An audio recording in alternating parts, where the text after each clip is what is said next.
Prekybos ir pramogų sostinė Kauno Akropolis pratęsė rėmimo sutartį su legendiniu Lietuvos krepšinio klubu Žalgiriu. Abi pusės tęsia sėkmingą bendradarbiavimą, yra įsitikinusios, kad šį sezoną į Lietuvos krepšinio istoriją Žalgiris tikrai rašys naujus puslapius.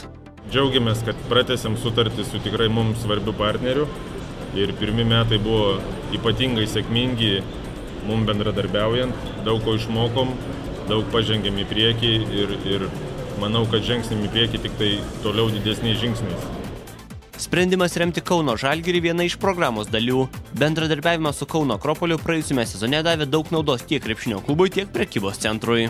Praeitais metais per krepšinio komandos pristatymą Kauno Akropolyje mes padovanojame komandai žalgiriečiams konkrečiai riešutus, linkėdami, kad komanda būtų kietų riešutėlių ir tikrai matome, kokią sėkmę tai atnešė, nes kaip žinia, Žalgiris tapo Baltijos krepšinio lygos nugalėtojų, pateko į Eurolygos top 16 ir tapo vieningosios lygos prizininku.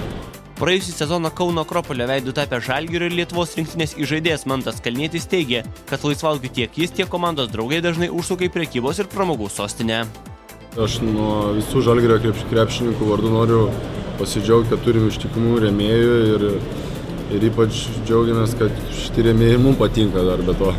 Ir mes praleidžiam savo laiką po treniruočių, tikrai daug kas iš žaidėjų čia atvažiuoja ir atsipalaiduoti po sunkių treniruočių, pramogų yra čia, yra parduotuvių, taip kad džiaugiamės tuo ir galim susikoncentruoti dabar tik tai žaidimui. Ateityje Kauno Akropolyje planuojama atidaryti Žalgirio šlovės muziejų ir įkurti pastovią Žalgirio klubo narių rezidenciją. Gediminas Žigelis, Kęstutis Bražiūnas, Sportvinas žinios plius, Kaunas.